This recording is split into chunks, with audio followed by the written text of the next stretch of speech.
د دې جملې ذکر په الماني ژبه باندې کله چې موږ وایو زه الله جل جلاله سره مینه لرم، دا جمله په الماني ژبه داسې وایو ich liebe الله جل جلاله ich liebe الله.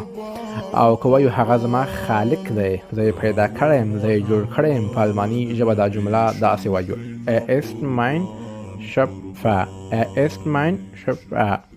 او که وایو زه محمد صلی الله علیه وسلم سره مینه لرم، دا جمله په الماني ژبه داسې وایو ich liebe محمد صلی الله علیه و آله وسلم ich liebe محمد.